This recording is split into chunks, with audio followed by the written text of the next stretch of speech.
Multi-21, c'est... Yeah, Multi-21. Bonjour à toutes, bonjour à tous et bienvenue pour la review du Grand Prix d'Azerbaïdjan 2021. Je suis en compagnie de Clyde Jujibelmont. Salut Clyde. Bonjour tout le monde.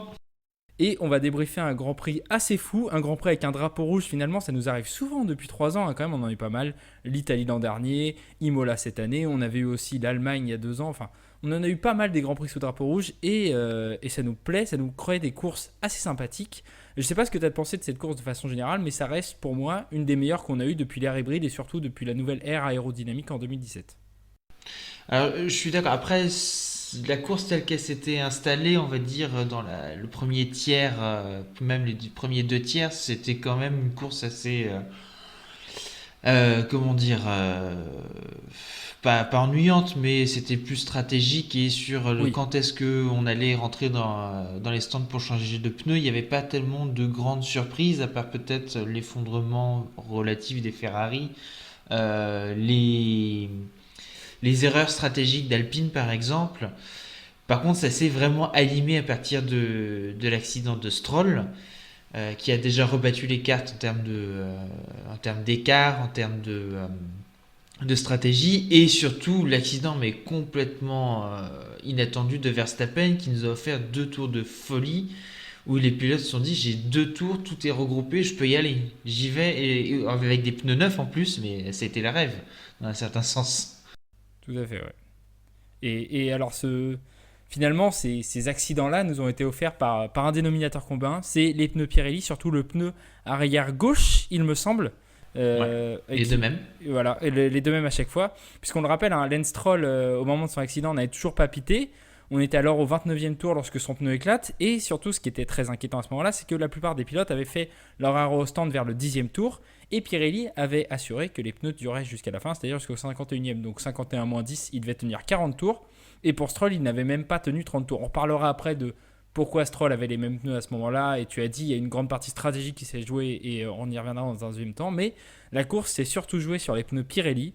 Comme c'est arrivé quelques fois dans l'histoire de Pirelli depuis qu'ils sont F1 en 2011, on se souvient surtout de Silverstone 2013 qui était le cas le plus marquant.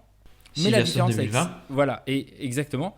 Mais la différence avec ces deux grands prix là, c'est qu'à chaque fois, en 2013, pour reprendre l'exemple de Silverstone 2013, c'est les équipes qui avaient monté les pneus à l'envers et qui n'avaient pas suivi les consignes de Pirelli. Là, sur ce Grand Prix d'Azerbaïdjan 2021, toutes les consignes de Pirelli avaient été suivies. Pirelli avait dit que les pneus pouvaient durer 40 tours, les pneus durs, et ça n'a pas été le cas. Donc, est-ce que finalement, c'est pas complètement la faute de Pirelli, ces Grands Prix et enfin ces crashs durant le Grand Prix? J'ajouterais même que Pirelli, d'après mes informations, avait demandé aux équipes le vendredi d'augmenter les pressions, qui étaient quasiment à leur maximum. Donc apparemment, ils n'étaient pas forcément sereins. Alors évidemment, Verstappen l'a dit tout de suite après la course, Pirelli va dire que c'est un débris. On n'a pas les investigations sur les pneus de Verstappen ou de Stroll, mais ils ont eu la chance de trouver un débris dans le pneu de Hamilton, donc pour eux, ce sont des débris. Récirculer, il n'y a rien à voir, c'est la même explication d'ailleurs depuis plusieurs années. Dès qu'il se passe quelque chose, c'est un débris ou c'est les vibreurs. Stroll est d'ailleurs assez amer là-dessus par rapport à son accident à Imola, parce que finalement, la trace du débris, ils l'ont toujours pas retrouvé. Moi, quand même, je trouve que ce genre d'incident, ça arrive très souvent chez Pirelli, très régulièrement. On n'a jamais autant parlé des pneus que depuis que Pirelli est là, alors Absolument. qu'ils sont tout seuls. Quand il y avait Bridgestone tout seul, on n'entendait pas du tout parler des pneus, à part au Canada en 2012. 2012, pardon, en 2010. Donc là, ça me laisse penser quand même que Pirelli, ça fait 10 ans que ça dure maintenant, faut peut-être arrêter un peu la mascarade et faire une vraie investigation. C'est pas Pirelli juste qui fait des pneus qui se dégradent vite parce que la FIA le demande ou les équipes le demandent. C'est pas Pirelli qui fait des pneus qui sont pas assez. Enfin, à chaque fois, chaque année, on se plaint des pneus. Soit ils marchent, ils se dégradent trop vite, soit ils se dégradent pas. Soit on peut pas les utiliser. Leur fenêtre de fonctionnement est tellement petite qu'il faudrait y aller avec une aiguille et du fil. Au bout d'un moment, il va falloir se poser la question de changer de fournisseur ou d'instaurer la concurrence. Alors, Peut-être pas en évitant une guerre des pneus comme il y avait Bridgestone Michelin avec des dépenses faramineuses, peut-être qu'un budget capé pour les pneus ou en tout cas un prix maximum demandé pour le train de pneus. Mais il va falloir se poser la question de changer les choses. Pirelli, c'est plus possible.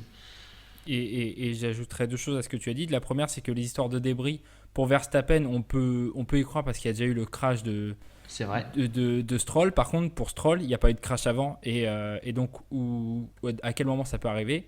Et la deuxième chose qui est beaucoup plus inquiétante, c'est que lorsque ça arrive sur des circuits traditionnels, bon, les voitures éclatent un pneu à 270, 280, partent dans l'herbe, tapent un Tech Pro. C'est pas si grave que ça. On en a vu des accidents, des pneus déchaussés. On a vu Kiat l'an dernier en Grande-Bretagne. C'est pas si grave que ça. Par contre, quand ça arrive sur un circuit urbain où les murs sont juste à côté, ça devient extrêmement problématique parce que là, on tape un mur en béton et on le tape. Là, on l'a tapé à plus de 300 km/h pour les deux pilotes. Et ce qui est très inquiétant, c'est que finalement, en vitesse de pointe, l'Azerbaïdjan, c'est pas tant que ça. En qualif, c'est 215 km/h, quelque chose comme ça. Pour Jeddah, qui va arriver en fin de saison, on nous promet un circuit urbain à 250 km/h de moyenne. Donc, sur un circuit urbain sur lequel on est à 250 km/h de moyenne, sur lequel on va avoir des courbes très très rapides où les pneus vont être mis à rude épreuve, comment ça va se passer? Est-ce qu'on va se retrouver avec une voiture qui va taper les pneus dans une courbe à 280-290 avec le mur qui est collé à la courbe? Quel va être le résultat? Enfin là, l'accident de Stroll et même celui de Verstappen encore plus parce que Verstappen, on a de la chance qu'il parte sur la droite de la piste, là où il y a le mur, mais s'il part sur la gauche, il part sur l'entrée des stands. Et c'est pas du tout pareil parce que au lieu de taper en latéral, il tape en frontal. Et c'est pas du tout le même résultat. Donc c'est extrêmement dangereux. Et le fait que Pirelli ne cherche. Enfin, tu l'as dit, l'histoire qui disent ça va être un débris. Ils l'ont dit, mais 2 heures après la course, c'était acté. C'est bon, c'est un débris. Même pas d'investigation, rien. Et c'est là où est le problème. Il n'y a pas de remise en question. Et très sincèrement, c'est assez. Moi, ça m'inquiète pour la suite. Même réaction. Même réaction. Du coup, on avait donc Lance Stroll qui se battait parmi les premiers et qui finalement donc a abandonné à cause de ses freins pneus, et un Sébastien Vettel qui arrive sur le podium. Encore une immense masterclass tactique de Aston Martin qui a prouvé à tout le monde qu'il savait lire la course mieux que les autres et qui nous a démontré comment partir sur des stratégies complètement décalées. Lance Stroll en pneus durs, Sébastien Vettel en pneus tendres, mais les deux qui fonctionnent parfaitement bien. Oui, bah, et moi ça fait le contraste. Pour moi, ça fait contraste avec l'écurie avec laquelle se battent finalement pour le championnat, plus ou moins, avec Alpine, qui sont assez proches en performance. Sauf que depuis le début de la saison, Alpine, c'est des stratégies qui sont pas forcément. Et Renault avant, c'était des stratégies qui n'étaient pas forcément compréhensibles. Là, on a un Alonso qui est rentré quoi, au sixième Au tour, dès sixième qu'il tour, s'est ouais. fait dépasser euh, par Vettel d'ailleurs, si je me souviens Tout à bien. fait. Il ressort derrière Ricardo Euh, dans le trafic. Et il ressort complètement dans le trafic avec une Alpine qui, je pense, a des problèmes de rythme. Euh, et ça fait vraiment ce contraste-là avec Alpine qui a du mal en stratégie. Là, on a une écurie qui a placé ses deux voitures très proches du podium sur le premier tiers de la course. C'est quand même pas mal. Alors que la voiture, elle marche bien, mais c'est pas non plus une fusée cette année. Mais l'année dernière, c'était pareil au niveau des stratégies. Depuis plusieurs années, Force India, Racing Point et du coup maintenant Aston Martin, c'est une écurie qui a toujours réussi à, à faire le meilleur possible avec le moins de moyens possible. Et ça se voit dans la conception des voitures, mais aussi dans la façon d'optimiser la course. Et je pense qu'il y a beaucoup d'écuries qui pourraient en prendre de la graine là, par rapport à Aston Martin. Et on a beaucoup parlé des pilotes, et c'est vrai que Sébastien Vettel et Lance Stroll sont des pilotes qui savent parfaitement gérer leurs pneus, mais Fernando Alonso n'est pas le dernier dans ce domaine-là. Il a prouvé les saisons où les Non Pirelli plus. étaient parfois très compliqués à manœuvrer. Lui arrivait là, là où c'est saisissant, c'est que tu as Sébastien Vettel qui part avec les mêmes pneus qu'Alonso, qui s'arrête au 17e tour au lieu de s'arrêter au 6e tour pour Fernando Alonso, et qui ressort 6 places devant lui. Et tu as un Ouais. Lance Stroll qui, au moment où donc juste avant son crash, s'il rentrait à ce moment-là, il ressortait devant Alonso alors qu'il est parti dernier sur la grille et il l'overcutait. Donc les deux stratégies chez Aston fonctionnaient mieux que la stratégie de Alpine. Et tu vois vraiment la différence entre, tu l'as dit, un mauvais élève, Alpine, et Aston qui clairement n'a rien à envier à personne dans le paddock et qui sait toujours maximiser des courses. Et tu as dit tu as dit tout à l'heure sur le premier tiers de course qui était un tiers plutôt stratégique plutôt qu'un tiers à spectacle. Même là, ils ont réussi à parfaitement placer leur voiture à portée du podium. C'est remarquablement joué. Sur ce podium, du coup, pour accompagner Sébastien Vettel, nous avons Sergio Pérez et Pierre Gasly, deux pilotes qui, pareil, ont su, depuis le début de la saison, prouver qu'ils étaient très très importants pour leur équipe. Pierre Gasly en tant que leader et Sergio Pérez en tant que solide lieutenant de Max Verstappen. Oui, tout à fait, mais qui est capable justement de prendre les points. Alors, c'était encore un petit peu difficile sur les premiers Grands Prix, mais le temps de s'habituer à la voiture, à l'équipe, Il avait dit c'est qu'il lui pas fallait facile 6 chez Red grands Bull. prix. Bon, Voilà. on a vu. Enfin, Gasly et Albon ont eu énormément de mal, hein. Je pense que venir chez Red Bull, c'est pas facile, surtout avec Verstappen. Sergio Perez, il est en train de relever quand même assez brillamment le défi. Il fait mieux que Gasly et Albon chez Red Bull, hein, je s'entends. Il est déjà vainqueur, c'est-à-dire qu'il a su pallier à la défaillance du chef de file. Est-ce que c'est totalement numéro 2? Oui et non. Oui, il n'est pas là forcément pour gagner le championnat, même si jamais il avait une chance, je pense que peut-être que Red Bull, et que Verstappen n'en avait plus en tout cas, je pense que Red Bull serait à fond derrière lui. Il se fait plaisir, il n'est pas sur le début de carrière. Je pense qu'il va essayer déjà d'avoir un renouvellement de contrat, de rester quelques années chez Red Bull et remporter des victoires, monter sur des podiums et montrer que oui, c'est un pilote d'écurie de pointe. Et puis Gasly, bah, pareil, on est dans la continuité de après Belgique 2019, hein. Au lieu de s'effondrer comme l'avait fait un Kvyat en son temps, il s'est dit bah, je vais leur montrer. Je vais leur montrer que je vaux mieux que ça, que mieux que ce qu'ils s'avait dit. Et bah, c'est son troisième podium, mais il les a pas fait chez Red Bull. Effectivement. Et d'ailleurs, sur les 5 podiums de l'histoire depuis le rachat de Minardi, même si c'est deux écuries différentes, Toro Rosso et AlphaTauri dans les statistiques, sur les 5 podiums, il y en a donc 3 pour Pierre Gasly. Et sur les 2 victoires, il y en a une pour Pierre Gasly. C'est vraiment le marqueur de l'histoire de cette écurie. Et puis pour compléter ce que tu disais sur les coéquipiers de Max Verstappen, Pierre Gasly, après 6 Grands Prix en 2019, c'était 32 points. D'ailleurs, cette année, il a déjà 31 points, tu vois, en 6 Grands Prix. Donc finalement, il n'est pas si loin de ce qu'il faisait chez Red Bull. Alex Albon, c'était 40 points, donc c'était un peu mieux. Et là, Sergio Perez, c'est 69 points. Donc c'est quasiment 30 points de mieux que Alex Albon et 40 points de mieux que Pierre Gasly. Donc tout de suite, ça fait la différence. Et surtout, sur la première partie de course, on a vu que ça a permis d'avoir beaucoup d'options tactiques à Red Bull par rapport à Mercedes. Et on va en reparler, de pourquoi Red Bull avait plus d'options que Mercedes. Et puis pour Gasly, je te rejoins très sincèrement.